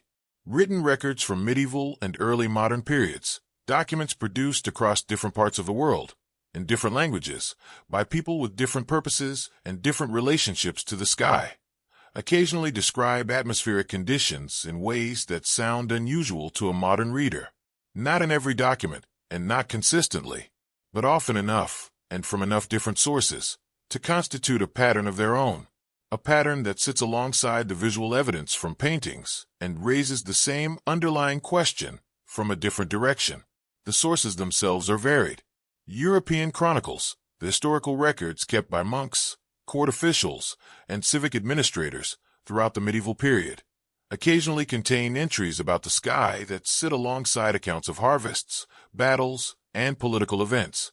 These entries were not written to be literary. They were written to record what happened on a given day or during a given period. They are, in many cases, matter-of-fact in tone, the same tone used to record rainfall amounts or the arrival of ambassadors. And within these matter-of-fact records, certain descriptions appear. Descriptions of sunsets that lasted unusually long or glowed in colors that the writer found notable enough to mention. Descriptions of a sky that appeared veiled or milky for extended stretches of time, not during storms, not as a temporary weather condition, but as a persistent atmospheric state that lasted for months. Descriptions of lights or formations visible in the upper sky that the writer recorded without obvious panic or supernatural framing, simply as something that was there and worth noting. Chinese astronomical records present a similar situation from a completely different cultural and geographic context. Chinese astronomy during the medieval period was highly developed and systematically organized. Official astronomers were employed by the imperial court specifically to observe and record celestial and atmospheric phenomena. Their records were kept with considerable precision because the interpretation of such phenomena had political and philosophical significance within the Chinese worldview. Unusual sky events were recorded carefully, not embellished, not minimized, but documented as accurately as the observer could manage. And within these records, similar descriptions appear. Extended periods of unusual atmospheric conditions, a quality of the sky that differed from normal, observations of atmospheric phenomena that the astronomers found significant enough to enter into the official record alongside observations of comets, eclipses, and other recognized celestial events. Scribes and scholars in the medieval Middle East left similar accounts. The Islamic scholarly tradition of this period produced a significant body of observational literature, records of weather, of sky conditions, of astronomical observations made from different locations across a wide geographic area. These records were produced by people whose intellectual framework emphasized careful observation and precise description. And within this body of literature, accounts appear that describe unusual atmospheric conditions in terms recognizable from the other sources. A veiled or milky quality to the sky, extended unusual sunsets, atmospheric conditions that observers found notable and worth recording. This is where the geographic spread becomes particularly significant, and this is where it becomes unclear why the standard explanations are not more widely applied to written accounts the way they have been to paintings. European chronicles, Chinese astronomical records, and Middle Eastern scholarly literature were not in communication with each other in the ways that would be needed to produce coordinated accounts of sky conditions. These were separate traditions, in separate languages, maintained by people with separate purposes and separate frameworks for understanding what they observed. And yet the atmospheric descriptions that appear in these sources carry recognizable similarities. The same general qualities, the veiling, the milky diffusion, the unusual sunset activity, the persistent atmospheric heaviness, appear across sources that had no reason to produce matching accounts. Some researchers look at this and suggest that the explanation is simple misinterpretation. People in the past, they argue, observed ordinary atmospheric phenomena and described them in terms that reflect the limits of their scientific understanding. A colorful sunset, explained today through well-understood optical physics, might have seemed remarkable and worth recording to someone who lacked that framework. A period of overcast weather, routine to modern observers, might have been described in terms that sound more dramatic when read today out of context. This interpretation is cautious and reasonable, and it deserves consideration, but it doesn't fully make sense as a complete account. Several features of these written records resist the misinterpretation argument when examined more carefully. One is the duration described in some accounts. A chronicler noting an unusual sunset is one thing. A chronicler noting that the sky appeared milky or veiled for several months is describing something different. A multi-month atmospheric condition is not a misinterpreted ordinary sunset. It is a prolonged state of the atmosphere that would be just as notable to a modern observer as it apparently was to the medieval one. Another feature that resists easy dismissal is the tone of certain accounts. The misinterpretation argument works best when the sources are poetic, religious, or clearly colored by the worldview of the writer. When the description is embedded in a framework of omens, divine signs, or literary convention. But some of these accounts are not written in that register. They are clinical. They describe the atmospheric conditions in the same way they describe other observable facts, without apparent interpretation, without symbolic loading, without the framing that would suggest the writer was reaching for metaphor rather than accuracy. An imperial Chinese astronomer recording the appearance of the sky in official records was not writing poetry. A civic administrator in a European city noting unusual sky conditions alongside grain prices and trade figures was not composing literature. Some of the writers behind these records were professionals of observation, astronomers whose entire function was to record what they saw accurately, navigators whose safety depended on correctly reading atmospheric conditions, scholars whose intellectual tradition placed a high value on precise description. These are not the profiles of people who would systematically misinterpret ordinary sky conditions as something remarkable. Their training, their purpose, and their professional standards all worked against that kind of error. However, the timeline does not always match cleanly between written accounts and known atmospheric events. This is a problem that appears with the written evidence in the same way it appeared with the paintings. Some of the most detailed and specific written accounts of unusual sky conditions come from periods that don't correspond to known major volcanic eruptions or other documented atmospheric disturbances. And some periods of known atmospheric disruption are not well represented in the written record of sky observations from the same time and place.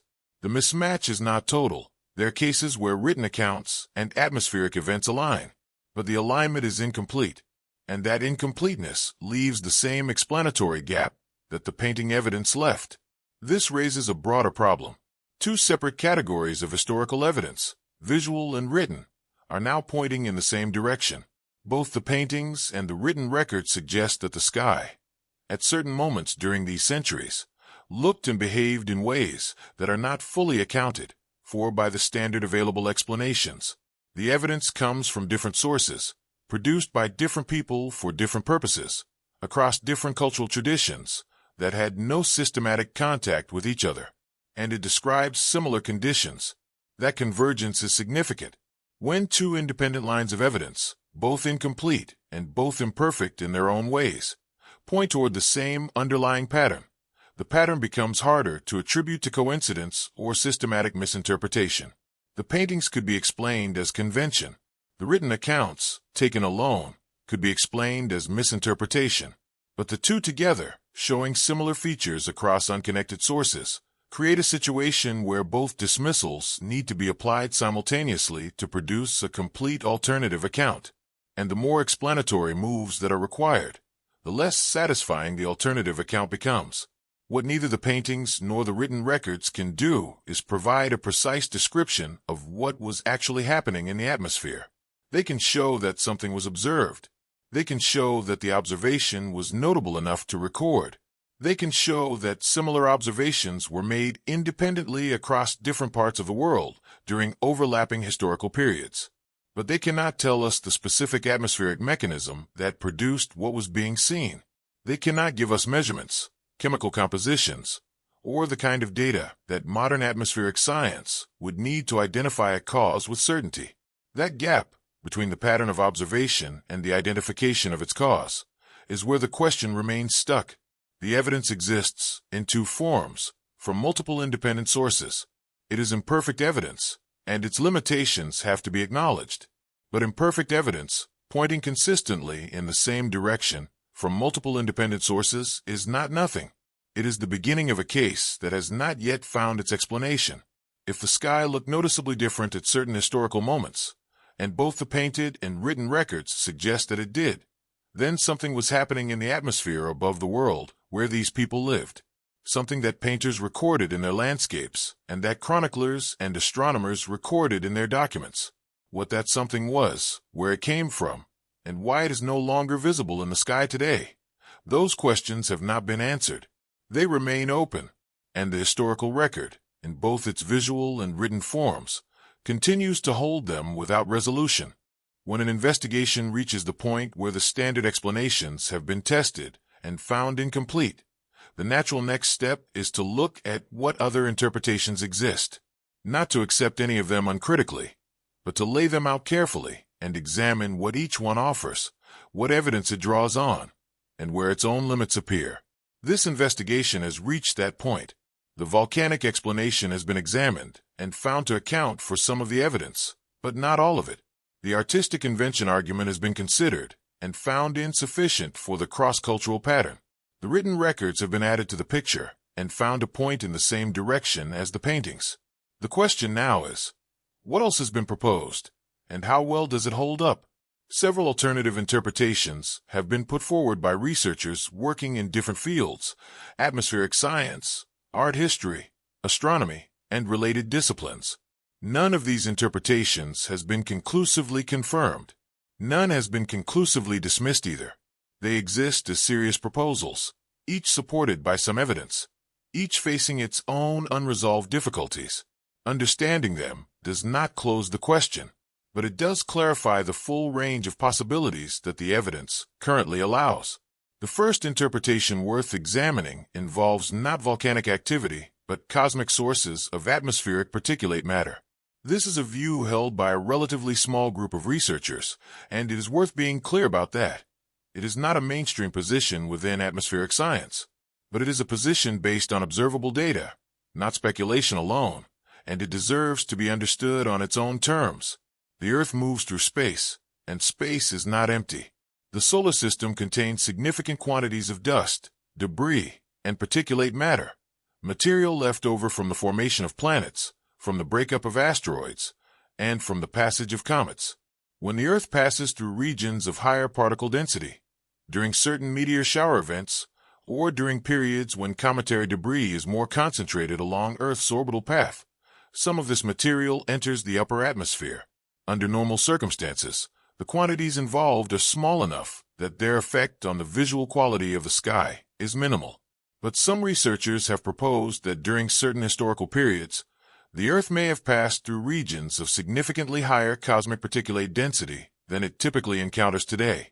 And if the quantities were large enough, the effect on the atmosphere could have been meaningful, altering how light was scattered, how the sky appeared during the day, how sunsets looked, and how the overall visual weight of the atmosphere presented itself to observers on the ground. This is theoretically plausible. The mechanism exists. The question is whether it actually occurred at the scale and during the periods that would be needed to explain the pattern in old paintings and written records. And this is where a specific category of physical evidence becomes relevant. Ice cores extracted from the Greenland and Antarctic ice sheets preserve, layer by layer, a chemical record of what the atmosphere contained over thousands of years. Different substances leave different chemical signatures. Volcanic aerosols leave sulfur deposits. Cosmic particulate matter leaves different markers, including certain isotopes and particle types that are more characteristic of extraterrestrial origin than of terrestrial volcanic or industrial sources. Some researchers examining ice core data have pointed to spikes in certain particle types at specific historical moments that do not correspond to known volcanic eruption events. The sulfur signal that would indicate a major eruption is not present, but other particle signals are elevated. This is the physical evidence that the cosmic particulate interpretation draws on. It is real data from a well-established scientific method, but it is also data whose interpretation is not settled. The ice core record is complex, and the identification of specific particle sources from ancient compressed ice involves significant analytical uncertainty. Some researchers read these spikes as evidence of elevated cosmic input. Others read them as evidence of volcanic events that simply weren't recorded historically. The data point exists. What it means is still being debated. The second interpretation focuses on the sun itself. Solar output is not constant. The sun goes through cycles of varying activity, periods of higher and lower energy output that operate on timescales ranging from roughly 11 years for the most well-known cycle up to longer cycles spanning decades or centuries. These variations in solar output affect the Earth's atmosphere in multiple ways. They influence temperature, they affect the behavior of the upper atmosphere, and they interact with the way the Earth's magnetic field handles charged particles from the sun, which in turn influences certain atmospheric phenomena, including auroral activity and, potentially, other visual characteristics of the sky. One specific period of low solar activity has been examined in this context by several researchers. The Maunder minimum is a term used to describe a period roughly between the mid-17th century and the early 18th century, during which sunspot activity, a reliable indicator of solar output, was dramatically reduced compared to normal cycles. This period overlaps with what climatologists call the Little Ice Age, a broader era of lower average temperatures across parts of the northern hemisphere. The connection between reduced solar activity and cooler temperatures is scientifically established. What is less settled is whether reduced solar activity during this period also produced sky conditions that were visually distinct in ways that would explain the atmospheric qualities observed in paintings and written records from those centuries. Some researchers argue that it could have. A sun operating at lower output would interact with the atmosphere differently. The quality of light reaching the surface would be subtly altered. Certain atmospheric processes that depend on solar energy input would behave differently. The visual result might be a sky that looked measurably different from a sky under normal solar conditions. Not dramatically different, not obviously different to a casual observer, but different in the subtle, persistent ways that a careful observer, particularly a painter trained to notice such things, would register and record. This argument is suggestive. However, the timeline does not fully match the full span of the problem. The unusual sky qualities in old paintings appear across a period much broader than the Maunder minimum alone. And the Maunder minimum, while significant, is not the only period of reduced solar activity in the centuries in question. The solar cycle argument may contribute something to the explanation. It does not appear sufficient on its own. The third interpretation takes a step back from specific mechanisms and makes a more fundamental point. It holds that we simply do not understand pre-modern atmospheric conditions well enough to say, with any confidence, what the sky actually looked like during those centuries. This is not a dismissive position. It is, in some ways, the most scientifically honest one available. Our current models of atmospheric behavior are built primarily on modern data, on measurements and observations made during the last century or two, when systematic scientific monitoring of the atmosphere has been possible. Applying those models backward in time to reconstruct what atmospheric conditions looked like 5 or 6 or 7 centuries ago requires assumptions and extrapolations that introduce real uncertainty. The atmosphere is a dynamic system affected by multiple variables simultaneously. Volcanic activity, solar output, ocean temperatures, land use patterns, biological processes, and external inputs from space all contribute to atmospheric conditions. Modeling how all of these variables interacted over centuries, using fragmentary historical data and physical proxies, like ice cores and tree rings, is an immensely complex task. The models that exist are valuable, but they carry known limitations. They are more reliable for recent centuries than for earlier ones. They are better at capturing large-scale average conditions than at reconstructing the specific visual qualities of the sky on a given day or during a given decade in a specific region.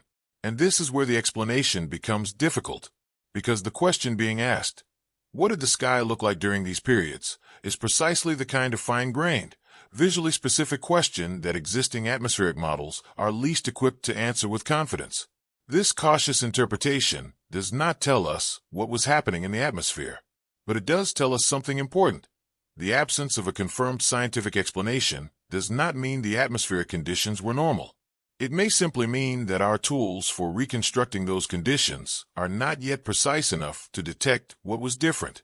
That is a meaningful distinction. It keeps the question open in a principled way, rather than closing it prematurely by assuming that modern atmospheric baselines reflect all past conditions accurately. Against all of these atmospheric and cosmic interpretations, a portion of researchers continue to maintain that the simpler explanation remains the most defensible. Some believe the paintings are best understood as products of pure artistic tradition, that the unusual sky qualities, the cross-cultural similarities, the atmospheric heaviness and diffused light are all adequately explained by the accumulated conventions of painting traditions, the limitations of available materials, and the interpretive choices of individual artists working within established visual frameworks. This view has not been eliminated. The conventional explanation retains genuine explanatory power within specific contexts, particularly within single cultural traditions over shorter time spans. Others disagree, and they disagree specifically on the cross-cultural consistency. The argument they make is the one that has appeared throughout this investigation, that the similarities between unconnected traditions are too specific, too consistent, and too geographically widespread to be fully accounted for by independent conventional development. They point to this consistency as something that requires a cause beyond artistic tradition alone, not proof of a specific cause, but evidence that the conventional explanation is insufficient as a complete account. And a smaller group asks a question that sits at the furthest edge of what the evidence currently allows. They ask whether these paintings and written records are, in some meaningful sense, a visual and verbal archive of something that was once present in the sky and is no longer there. Not a stylistic choice, not a misinterpretation, but a record, imperfect and unintentional, of atmospheric conditions that existed for a period of human history and have since disappeared. Whether those conditions were produced by cosmic particulate input, by altered solar activity, by volcanic sequences not fully captured in the historical record, or by some combination of factors not yet identified. This group argues that the convergence of visual and written evidence across independent sources is consistent with something real having been present and then absent. No consensus exists among these positions. This is the honest state of the question. Researchers examining the same body of evidence have arrived at genuinely different conclusions, and the debate between them has not been resolved. The conventional explanation, the atmospheric science interpretations, the cautious agnostic position, and the archival reading of the paintings all remain active positions. None has produced evidence decisive enough to close the others down. What remains is the evidence itself. Paintings across centuries and cultures, written accounts from astronomers and chroniclers, ice core data with unexplained spikes, sky qualities that don't match modern observation, a pattern that appears consistently across sources that had no reason to produce consistent results. The interpretations surrounding that evidence are multiple and unresolved. The evidence itself continues to sit there, in museum archives and digitized historical records and polar ice, holding a question that has not yet found its answer. Every investigation reaches a point where the accumulation of evidence, arguments, and unanswered questions needs to be surveyed as a whole, not to produce a final answer, because in this case, a final answer does not yet exist, but to understand clearly where the investigation stands, what has been established, what remains unresolved, and what the full shape of the question looks like when all of its parts are considered together. This is that point, and the honest summary is this. The question has been mapped, but it has not been closed. Start with what the evidence actually shows. Old landscape paintings from multiple cultures and multiple centuries share atmospheric qualities that are difficult to explain entirely through the standard available arguments. This is not a minor observation made about a small number of works from a single tradition. It is a pattern that appears across 13th century Chinese ink landscapes, 15th century Italian tempera and oil works, 17th century Dutch naturalistic paintings, 18th century Japanese brush compositions, and works from other traditions spread across other periods and regions. These are not related bodies of work. They were produced by people with no meaningful artistic contact with each other, working within frameworks that developed independently over centuries. And yet the skies in these works share something, a heaviness in the atmosphere, a particular quality of light that sits differently from how light behaves in the modern sky. Occasional features, specific formations, unusual light directions, shapes and structures in the sky portions of these compositions that don't correspond cleanly to anything in current atmospheric experience or established artistic convention. That shared quality is the foundation of this entire investigation. It is what makes the question worth asking in the first place. And after examining it from multiple directions, through art history, through atmospheric science, through cross-cultural comparison, through written historical records, it remains present and unexplained. The explanations that have been offered account for parts of it. None of them accounts for all of it. Artistic convention was the first argument examined. The idea that painters were trained within specific visual traditions and learned to represent the sky in particular ways that were passed from master to student across generations and became standardized within each tradition. This argument is legitimate and applies meaningfully within single cultural traditions over limited time spans. Within European painting, for instance, certain sky conventions did develop and were taught and repeated. This is documented and not in dispute, but the convention argument encounters its limit at the cross-cultural boundary. When the same atmospheric quality appears in traditions that had no contact with each other and no shared convention to draw on, the argument cannot explain the similarity. It works locally. It does not work globally. And the pattern being investigated is global. The pigment limitation argument was the second pillar of the standard explanation. Painters worked with materials that were limited by what existed in their time and place. The range of colors available to a 14th century painter in any tradition was narrower than what exists today. If similar palette constraints produced similar sky colors across different traditions, the similarity would be a product of shared material limitation rather than shared observation or shared atmospheric experience. This argument also has legitimate explanatory power for certain aspects of the color similarities visible in old paintings, but it doesn't fully make sense as a complete account. The qualities being examined go beyond color range. They involve the behavior of light, the distribution of atmospheric density, the specific positioning of features within the sky, none of which is determined solely by the range of pigments available to a painter. Volcanic aerosols provided a third and scientifically grounded explanation. Large eruptions inject sulfur dioxide into the upper atmosphere, forming aerosol layers that alter how sunlight is scattered and how the sky appears to observers on the ground. This mechanism is real, well documented for specific historical events, and capable of producing exactly the kinds of atmospheric qualities visible in old landscape paintings. The connection between the 1815 Tambora eruption and the unusually intense skies in Turner's paintings from that period is a concrete example of how this mechanism works. But the volcanic explanation faces a problem of scope and consistency. The pattern of unusual painted skies does not align cleanly with the known record of volcanic activity across the centuries in question. Some dramatically atmospheric paintings appear during periods without recorded major eruptions. Some periods of known high volcanic activity produced paintings with relatively unremarkable skies. The volcanic record itself is incomplete, which makes it impossible to close this gap definitively. But incompleteness of the record is not the same as confirmation that the eruptions were there and simply unrecorded. Solar cycles offered another partial explanation.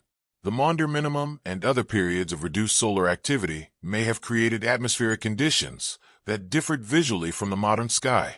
This connection is plausible in principle and supported by the established link between solar output and climate. However, the timeline does not fully match the full span of the painted sky pattern. The Maunder minimum covers one relatively narrow period within a much broader question that spans multiple centuries. Solar variation may contribute something to the explanation. It does not appear sufficient on its own to account for the complete pattern. The cosmic particulate interpretation, the idea that Earth passed through periods of elevated atmospheric density from extraterrestrial sources, addresses some of the cases that volcanic and solar explanations leave uncovered. Ice core data showing particle spikes that don't match known volcanic events is the primary physical evidence for this view. But the interpretation of that data is contested. The mechanism is theoretically plausible. The evidence for its occurrence at the scale required is not yet strong enough to make this interpretation more than a serious possibility. And then there's the cautious position, the view that our atmospheric models are simply not precise enough to reconstruct what the pre-modern sky looked like with any confidence. This is the most intellectually modest of the available positions, and in some ways the most important to keep in mind throughout the investigation. Modern atmospheric science is built on modern data. Applying it backward across centuries introduces compounding uncertainty.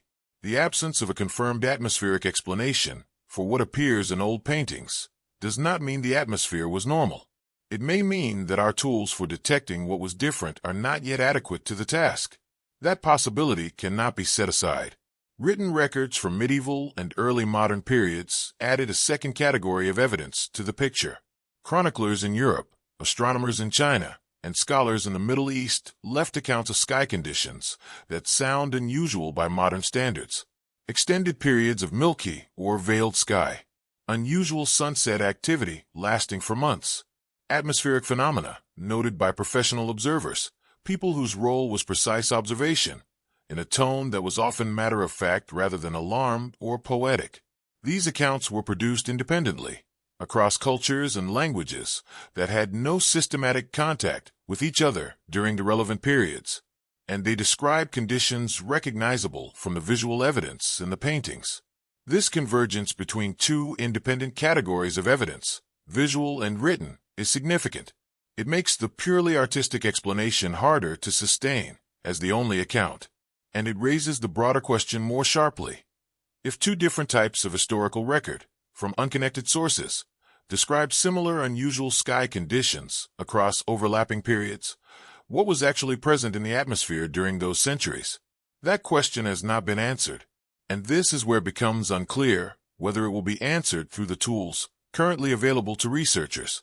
Atmospheric reconstruction at the level of visual detail required to explain this pattern, the precise scattering behavior of light, the specific density of particular atmospheric layers, the exact visual quality of the sky as seen from the ground at different times and in different places across 5 centuries, is not something that ice cores, tree rings, or historical documents can currently provide with sufficient precision.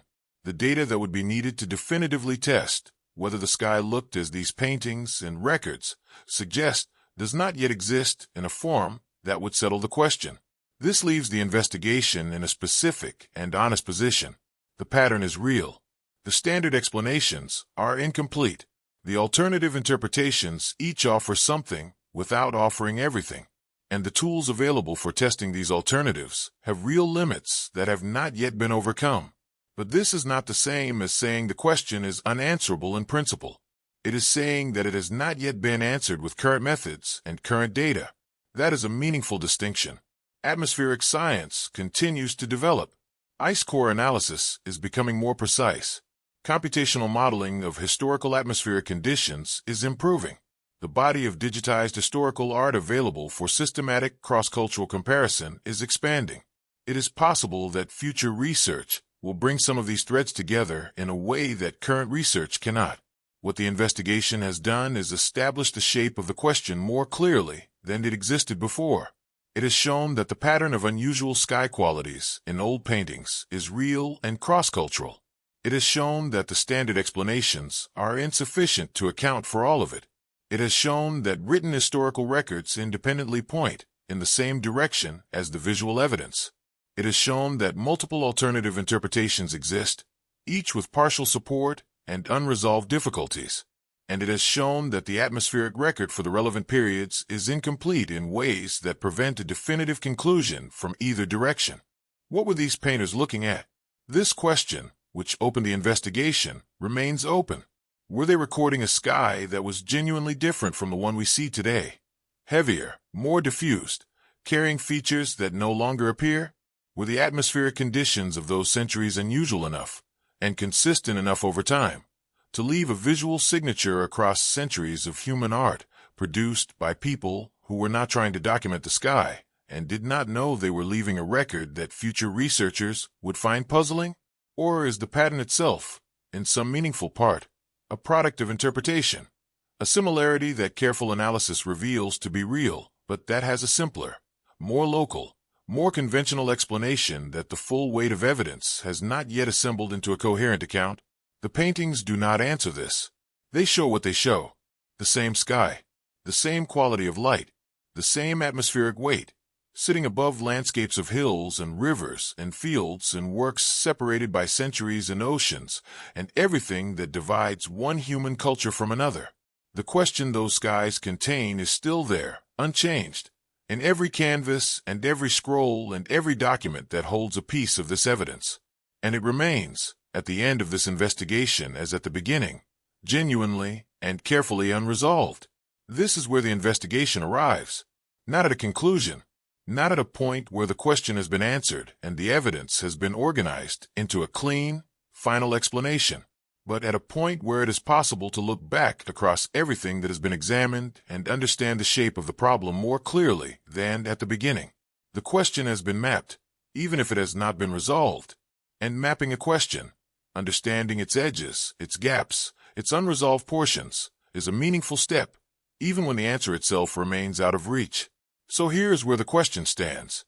Old landscape paintings, produced across multiple cultures and across many centuries of human history, share certain atmospheric qualities that are difficult to account for entirely through the explanations that are most readily available. This has been established through a wide range of examples. Works from China, Italy, Holland, Japan, Persia, and other traditions, examined not just as individual objects, but as a collective body of visual evidence. The pattern that emerges from that collective examination is not subtle. It is not something that requires creative interpretation to see. It is visible to researchers who approach these works from the perspective of art history, and it is visible to researchers who approach them from the perspective of atmospheric science. The pattern is there. What it means is what remains uncertain. The skies in these works carry a quality that is worth describing one more time carefully. It is a heaviness, a sense of weight and density in the depicted atmosphere that modern skies, even under overcast conditions, do not typically reproduce in the same way.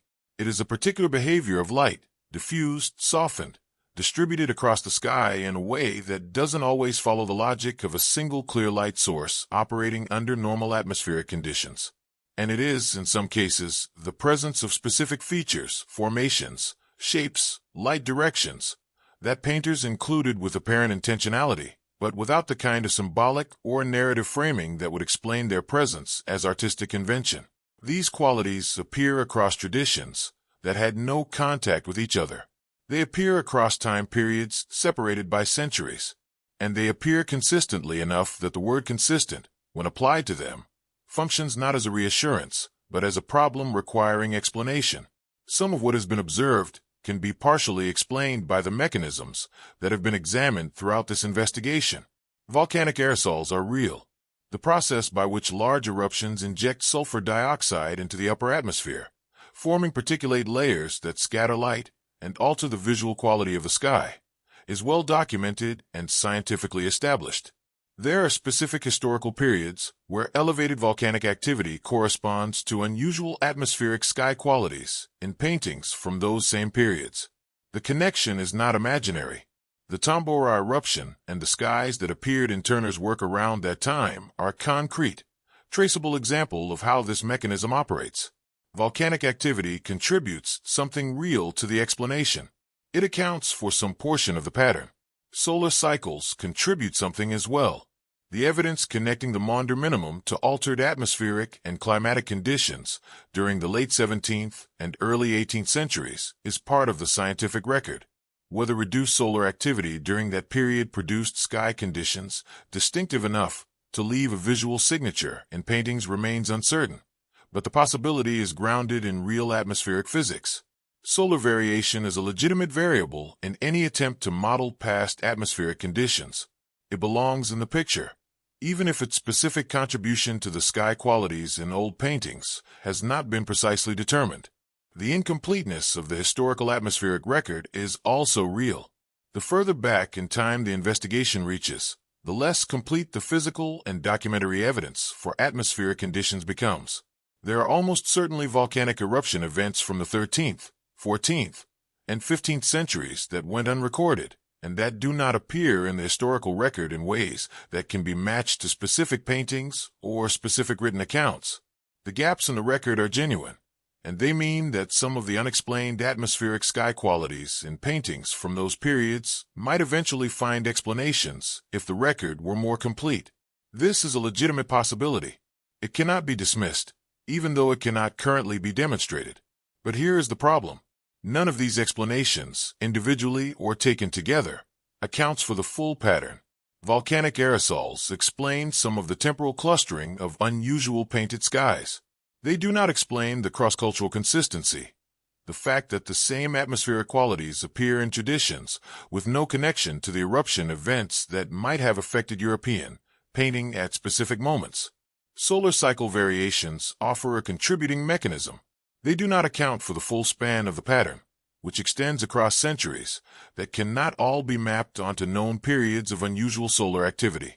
Incomplete records offer a reasonable caveat. They function as an acknowledgement of uncertainty rather than as an explanation of what was actually happening.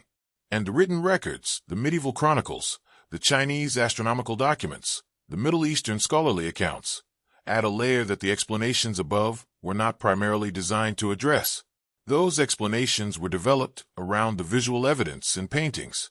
The written records are a separate body of evidence, produced by different people with different purposes, and they point in the same direction. They describe atmospheric conditions that match, in general character, what the paintings appear to be showing. That convergence of independent evidence types, visual and textual, artistic and documentary, makes the overall pattern more difficult to attribute entirely to artistic invention or to the selective misreading of incomplete data. So the question that remains is genuinely open, and it is not a single question. It is several, layered on top of each other. The first and most direct is, what were these painters looking at? When a 14th century Chinese landscape painter rendered the sky above a mountain range with that particular atmospheric density, was that density something they observed, or something they inherited from a visual tradition? When a 15th century Italian painter placed a warmth in the upper sky that doesn't follow normal light behavior, was that an observation of the actual sky, or a learned compositional choice? When a 17th century Dutch painter, from a tradition defined by precise natural observation, rendered a sky with a weight that modern Dutch skies don't typically carry, was that a record of what the sky above the flat Dutch landscape actually looked like on the days they were working?